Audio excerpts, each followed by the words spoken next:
Welcome back to Grim Advice with Gretta Myers. You've entered the grimoire with 2 M's. Let's actually turn a lot of pages today.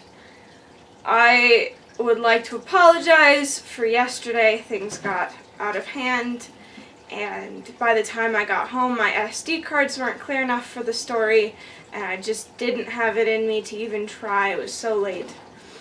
So that's where we stand, but remember, you're more important than the story, and as hard as it is to believe sometimes, so am I. Alright, without further ado, let us finally, with bated breath, long anticipated, without further ado, Brother Lustig. There was once a great war, and when it came to an end, many soldiers were discharged.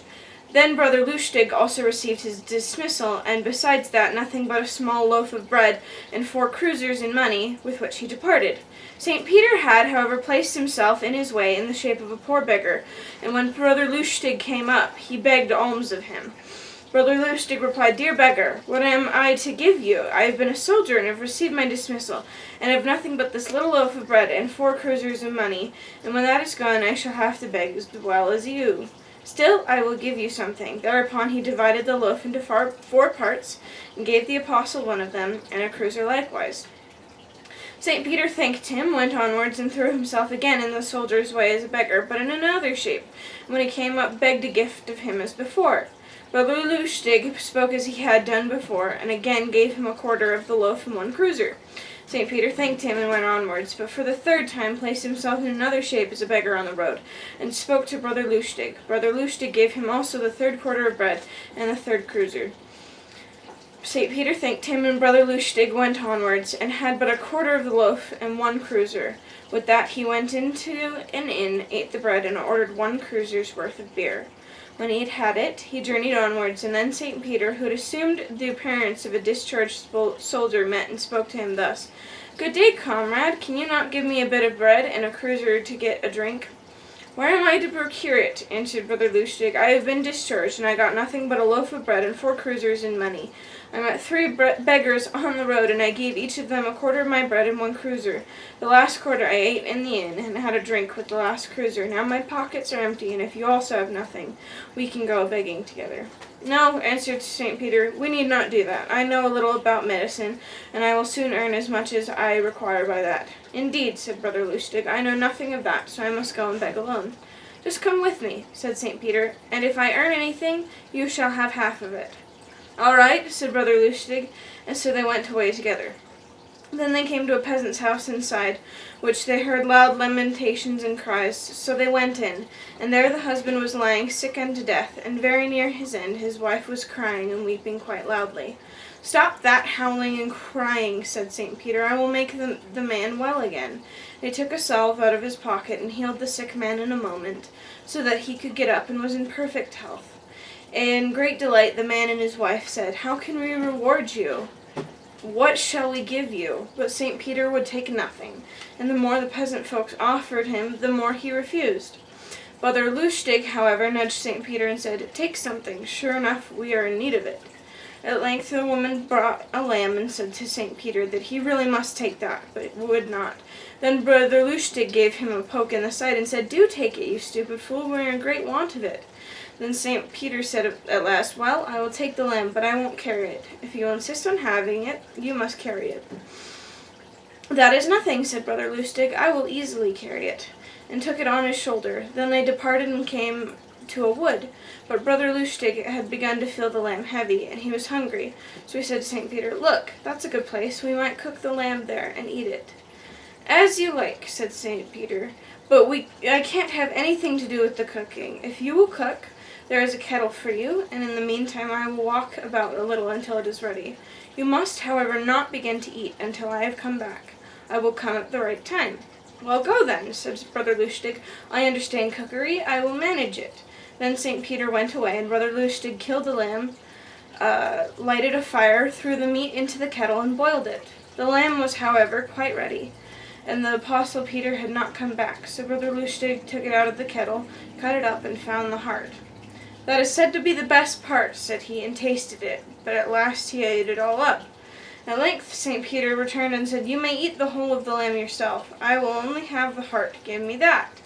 Then Brother Lustig took a knife and fork and pretended to look anxiously amongst the lamb's flesh, but not to be able to find the heart. At last he said abruptly, "There is none there." "But where can it be?" said the apostle. "I don't know," replied Brother Lustig. "But look, what fools we both are to seek for the lamb's heart, neither of us to remember that a lamb has no heart." "Oh," said St. Peter, "that is something quite new. Every animal has a heart. Why is a lamb to have none?" "No, be assured, my brother," said Brother Lustig, "that a lamb has no heart. Just consider it seriously, and then you will see that it really has none." "Well, it is all right," said St. Peter. "If there is no heart, then I want none of the lamb. You may eat it alone." "What I can't eat now, I will carry away in my knapsack," said Brother Lustig. And he ate half the lamb and put the rest in his knapsack. They went farther, and then St. Peter caused a great stream of water to flow right across their path. They were obliged to pass through it. Said St. Peter, "You go first." "No," answered Brother Lustig, "you must go first." And he thought, "If the water is too deep, I will stay behind." Then St. Peter strode through the water, and the water just reached to his knee. So Brother Lustig began to go through also, but the water grew deeper and reached to his throat. Then he cried, "Brother, help me." St. Peter said, "Then will you confess that you have eaten the lamb's heart?" "No," said he, "I have not eaten it." The water grew deeper still and rose to his mouth. "Help me, brother," cried the soldier. St. Peter said, "Then will you confess that you have eaten the lamb's heart?" "No," he replied, "I have not eaten it." St. Peter, however, would not let him be drowned, but made the water sink and helped him through it. Then they journeyed onwards and came to a kingdom where they heard that the king's daughter lay sick and dying. "Hello, brother," said the soldier to St. Peter, "this is a chance for us. If we can heal her, we shall be provided for life." But St. Peter was not half quick enough for him. "Come, lift your legs, my dear brother," said he, "that we may get there in time." But St. Peter walked slower and slower, though Brother Lustig did all he could to drive and push him on, and at last they heard that the princess was dead. "Now we are done for," said Brother Lustig. "That is what comes of your sleepy way of walking." "Just be quiet," answered St. Peter. "I can do more than cure sick people. I can bring dead ones to life." "Well, if you can do that," said Brother Lustig, "it's all right. But you should earn at least half the kingdom for us by doing that." Then they went to the royal palace, where everyone was in great grief. But St. Peter told the king that he would restore his daughter to life. He was taken to her and said, "Bring me a kettle and some water." And when that was brought, he bade everyone to go out, and allowed no one to remain with him but Brother Lustig. Then he cut off all the dead girl's limbs, threw them in the water, lighted a fire beneath the kettle, and boiled them. And when the flesh had fallen away from the bones, he took out the beautiful white bones, and laid them on a table, and arranged them together in their natural order. When he had done that, he stepped forward and said 3 times, "In the name of the Holy Trinity, dead woman, arise." And at the 3rd time, the princess arose, living healthy and beautiful. Then the king was in the greatest joy and said to St. Peter, "Ask for your reward. Even if it were half my kingdom, I would give it to you." But St. Peter said, "I want nothing for it." "Oh, you tomfool," thought Brother Lustig to himself, and nudged his comrade aside and said, "Don't be so stupid. If you have no need of anything, I have." St. Peter, however, would have nothing, but as the king saw that the other would have very much liked to have something, he ordered his treasurer to fill Brother Lustig's knapsack with gold. Then they went on their way, and when they came to a forest, St. Peter said to Brother Lustig, "Now we will divide the gold." "Yes," he replied, "we will." So St. Peter divided the gold, and divided it into 3 heaps. Brother Lustig thought to himself, "What craze has he got in his head now? He is making 3 shares, and there are only 2 of us." But St. Peter said, "I have divided it exactly. There is 1 share for me, 1 for you, and 1 for whoever ate the lamb's heart." "Oh, I ate that," replied Brother Lustig, and hastily swept up the gold. "You may trust what I say, but how can that be true," said St. Peter, "when a lamb has no heart?" "Nonsense, brother, what can you be thinking? Lambs have hearts like other animals. Why should only they have none?" "Well, so be it," said St. Peter. "Keep the gold to yourself. But I will stay with you no longer. I will go my way alone." "As you like, dear brother," answered Brother Lustig. "Farewell." Then St. Peter went on a different road, but Brother Lustig thought, "It is a good thing that he has taken himself off. He is certainly a strange saint after all." Then he had money enough, but did not know how to manage it, squandered it, gave it away, and when some time had gone by, once more had nothing. Then he arrived in a certain country where he heard that a king's daughter was dead. "Oh-ho!" thought he, "that may be a good thing for me. I will bring her to life again and see that I am paid as I ought to be." So he went to the king and offered to raise the dead girl to life again. Now the king had heard that a discharged soldier was traveling about and bringing dead persons to life again, and thought that Brother Lustig was the man. But as he had no confidence in him, he consulted his counselors first, who said that he might give it a trial as his daughter was already dead. Then Brother Lustig ordered water to be brought to him in a kettle, bade everyone go out, cut the limbs off, threw them in the water, and lighted a fire beneath, just as he had seen St. Peter do. The water began to boil, and the flesh fell off, and when he took the bones out and laid them on a table, but he did not know the order in which to lay them, and placed them all wrong and in confusion. Then he stood before them and said, "In the name of the most holy Trinity, dead maiden, I bid you arise." And he said this thrice, but the bones did not stir. So he said it thrice more, but also in vain. "Confounded girl that you are, get up," cried he. "Get up, or I shall be even worse for you." When he had said that, St. Peter suddenly appeared in his former shape as a discharged soldier. He entered by the window and said, "Godless man, what are you doing? How can the dead maiden arise when you have thrown about her bones in such confusion?" "Dear brother, I have done everything to the best of my ability," he answered. "This once I will help you out of your difficulty, but one thing I tell you, and that is that if you ever undertake anything of this kind again, it will be the worse for you, and also that you must neither demand nor accept the smallest thing from the king for this." Thereupon St. Peter laid the bones in their right order, said to the maiden 3 times, "In the name of the most holy Trinity, dead maiden, arise." And the king's daughter arose, healthy and as beautiful as before. Then St. Peter went away again by the window, and Brother Lustig was rejoiced to find that all had passed off so well, and was very vexed to think that after all he was not to take anything for it. "I should just like to know," thought he, "what fancy that fellow has got in his head, for what he gives with one hand he takes away with the other. There is no sense whatsoever in it." Then the king offered Brother Lustig whatever he wished to have, but he did not dare to take anything. However, by hints and cunning, he contrived to make the king order his knapsack to be filled with gold for him, and with that he departed. When he got out, St. Peter was standing by the door and said, "Just look what a man you are. Did I not forbid you to take anything? And there you have your knapsack full of gold." "How can I help that?"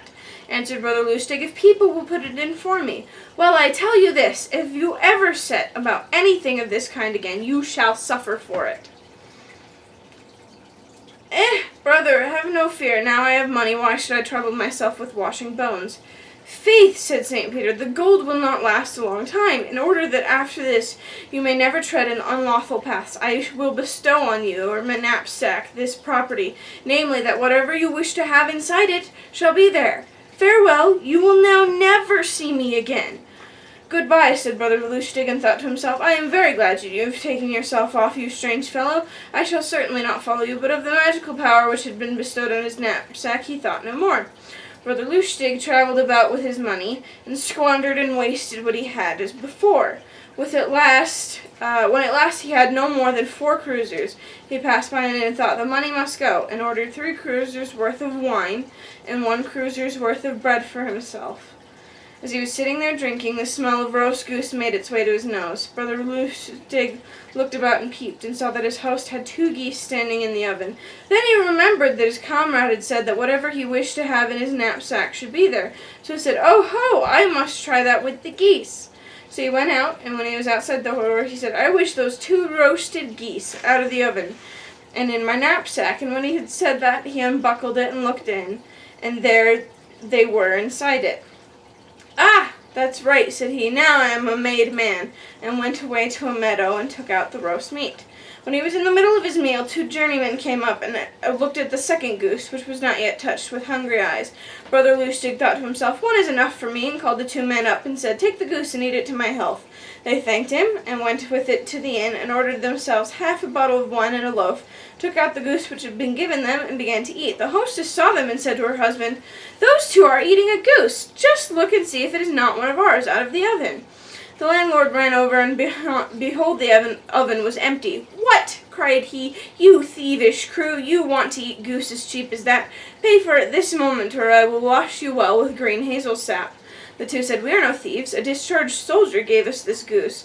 Outside there in the meadow. You will not throw dust in my eyes that way. The soldier was here, but he went out by the door like an honest fellow. I looked after him myself. You are the thieves and shall pay." But as they could not pay, he took a stick and cudgeled them out of the house.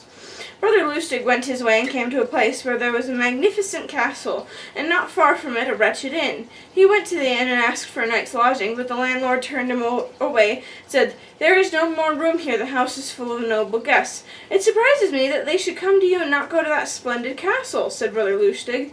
"Ah, indeed," replied the host, "but it is no slight matter to sleep there for a night. No one who has tried it so far has ever come out of it alive." "If others have tried it," said Brother Lustig, "I will try it too." "Leave it alone," said the host, "it will cost you your neck." It won't kill me at once," said Brother Lustig. "Just give me the key and some good food and wine." So the host gave him the key and food and wine, and with this Brother Lustig went into the castle and enjoyed his supper, and at length, as he was sleepy, he lay down on the ground, for there was no bed. He soon fell asleep, but during the night was disturbed by a great noise, and when he awoke, he saw 9 ugly devils in the room, who had made a circle and were dancing around him. Brother Lustig said, "Well, dance as long as you like, but I know you must come too close." The devils pressed continually near to him, and almost stepped on his face with their hideous feet. "Stop, you devils' ghosts," said he, but they behaved still worse. Then Brother Lustig grew angry and cried, "Ho! But I will soon make it quiet," and got the leg of a chair and struck it into the midst of them. But 9 devils against 1 soldier was still too many, and when he struck those in front of him, the others seized him from behind by the hair and tore it unmercifully. "Devil's crew," cried he, "it is getting too bad, but just you wait, into my knapsack, all 9 of you." In an instant they were in it, and then he buckled it and threw it in the corner. After this all was suddenly quiet, and Brother Lustig lay down again and slept till it was bright day. Then came the innkeeper and the nobleman to whom the castle belonged, to see how he had fared. But when they perceived that he was merry and well, they were astonished, and asked, "Have the spirits done you no harm then?" "The reason why they have not," answered Brother Lustig, "is because I have got the whole 9 of them in my knapsack. You may once more inhabit your castle quite tranquilly. None of them will ever haunt it again." The nobleman thanked him, gave him rich presents, and begged him to remain in his service, and he would provide for him as long as he lived. "No," replied Brother Lustig, "I am used to wandering about. I will travel farther." Then he went away and entered into a smithy, and laid the knapsack, which contained the 9 devils, on the anvil, and asked the smith and his apprentices to strike it. So they struck with their great hammers and all their strength, and the devils uttered howls which were quite pitiable. When he opened the knapsack after this, 8 of them were dead. But one, which had been lying in a fold of it, was still alive, slipped out, and went back again to hell. Thereupon Brother Lustig traveled a long time about the world, and those who know them can tell many a story about him. But at last he grew old, and thought of his end, so he went to a hermit, who was known to be a pious man, and said to him, "I am tired of wandering about, and want to now behave in such a manner that I shall enter the kingdom of heaven." The hermit replied, "There are 2 roads. One is broad and pleasant, and leads to hell. The other is narrow and rough, and leads to heaven." "I shall be a fool," thought Brother Lustig, "if I were to take the narrow rough road." So he went out and took the broad and pleasant road, and at length came to a great black door, which was the door of hell. Brother Lustig knocked, and the gatekeeper peeped out to see who was there. But when he saw Brother Lustig, he was terrified, for he was the very same 9th devil who had been shut up in the knapsack, and had escaped from it with a black eye. So he pushed the bolt in again, and as quickly as he could, ran to the devil's lieutenant, and said, "There's a fellow outside with a knapsack who wants to come in, but as you value your lives, don't allow him to enter, or he will wish the whole of hell into his knapsack. He once gave me a frightful hammering when I was inside it." So they called out to Brother Lustig that he was to go away, for he should not get in there. "If they won't have me here," thought he, "I will see if I can find a place for myself in heaven, for I must be somewhere." So he turned about and went onwards until he came to the door of heaven, where he knocked. St. Peter was sitting nearby as gatekeeper. Brother Lustig recognized him at once and thought, "Here I find an old friend. I shall get on better." But St. Peter said, "I really believe that you want to come into heaven." Let me in, brother. I must get in somewhere. If they would have taken me in hell, I should not have come here. No, said St. Peter, you shall not enter. Then if you will not let me in, take your knapsack back, for I will have nothing at all from you. Give it here, then, said St. Peter. Then Brother Lustig gave him the knapsack into heaven through the bars, and St. Peter took it and hung it beside his seat. Then said Brother Lustig, and now I wish myself inside my knapsack. And in a second he was in it and in heaven, and St. Peter was forced to let him stay there.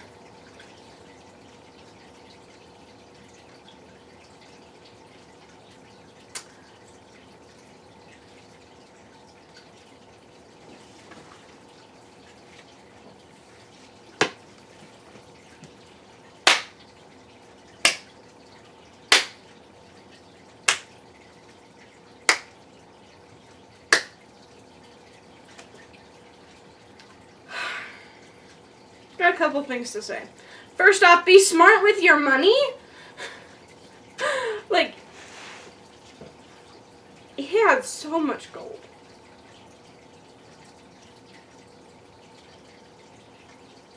But he had to, like, go do a bunch of illegal things. Because he never... Gold. He never... Oh my gosh. Like, that really bugged me. I didn't like this guy, not gonna lie.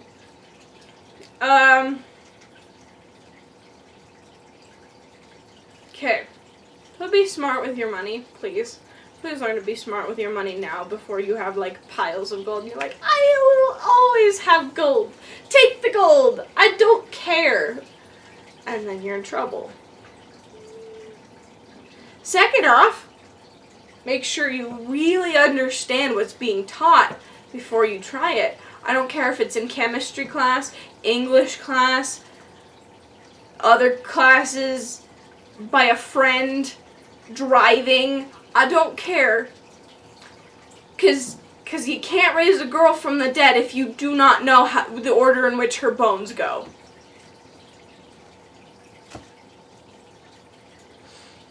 So before you try anything stupid, or not stupid, just, and you know you're ill-informed, don't try it just yet. Second off, third off, what point are we on? Next off, don't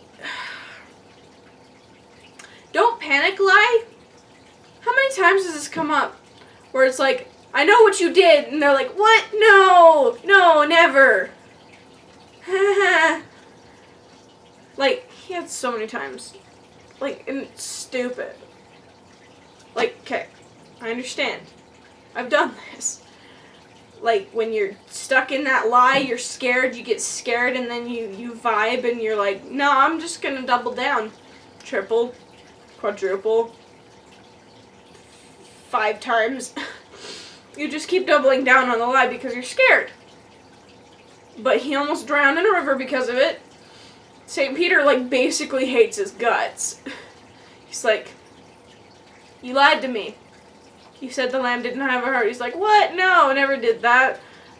You said you didn't eat the lamb's heart. What? No, never did that. I totally ate the lamb's heart. Just give me the gold now.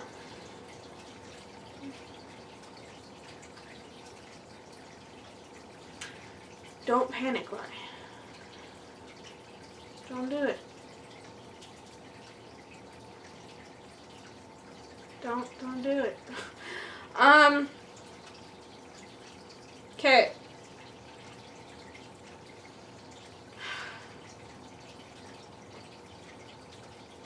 Okay. Next point I want to make real quick. Oh, what was it? No, not that one. That one. I want that one. Oh, the knapsack. My goodness. Okay, literally.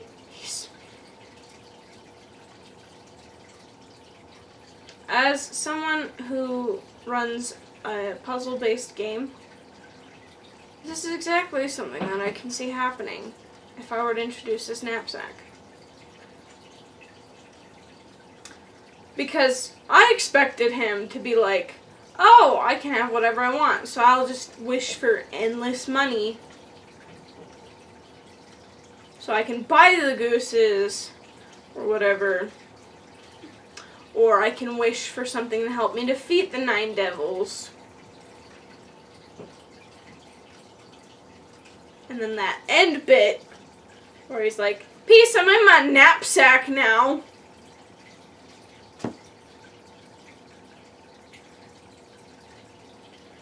Why?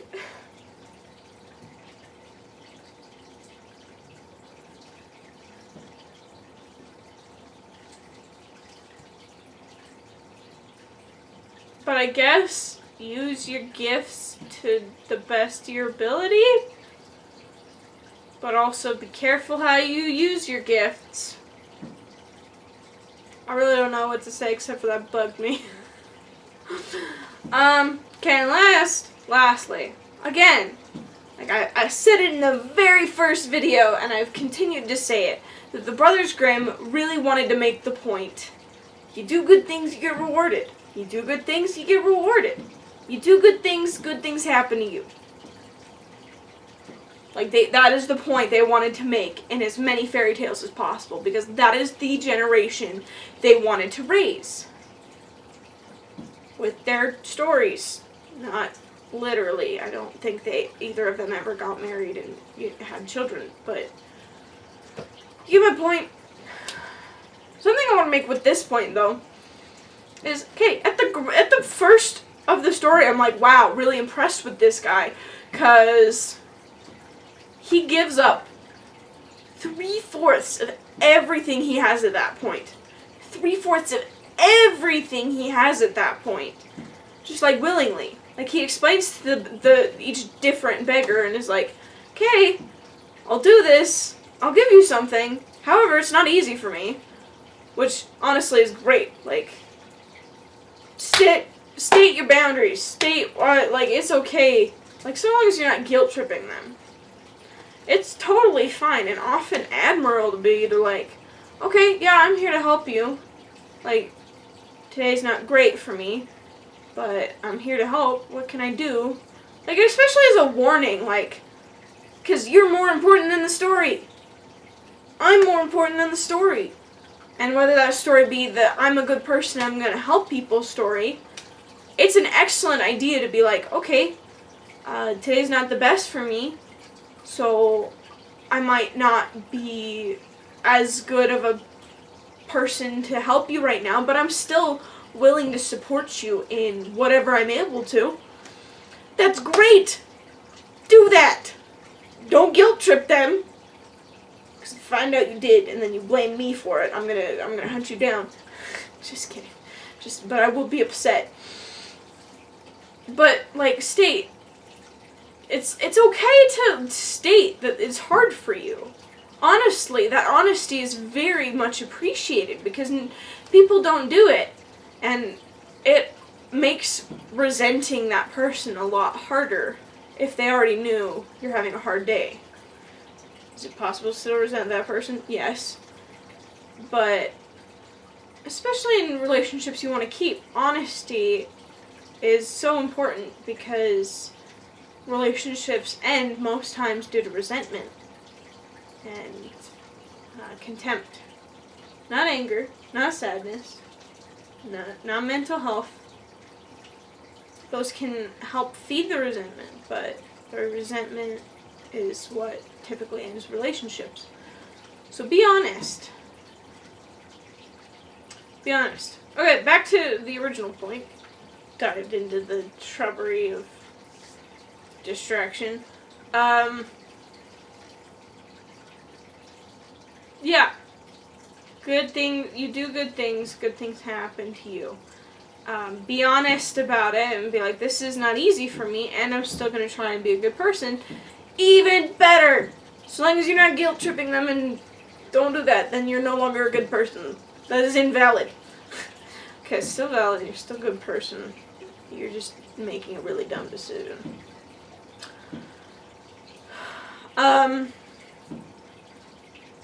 Yeah. Okay, but let me make a point. Later, after he got all these rewards for it,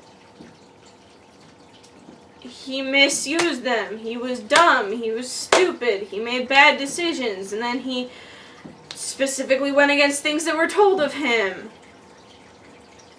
So, while this is still true, let's dialectic toast. Spread it around. Spread it. 2 truths. Spread it around equally. Taste it. It's great.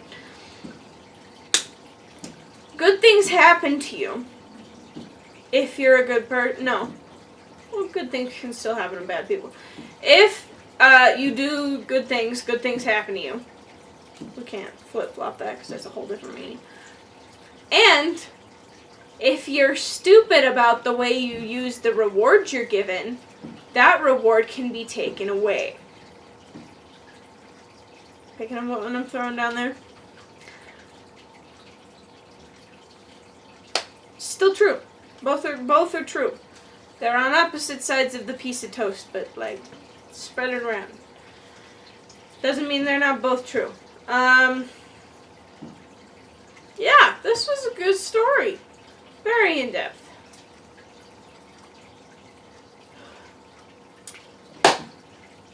Yeah, I'm excited for next week. Alright. Alright, my gremlins. Thank you for joining us for another Happily Ever After, or not so Happily Ever After. That's up for you to decide, and what you decide is valid. Because you're valid. You are. Either way, this is the end for this episode. So tune in later and we can learn more and turn a new page together.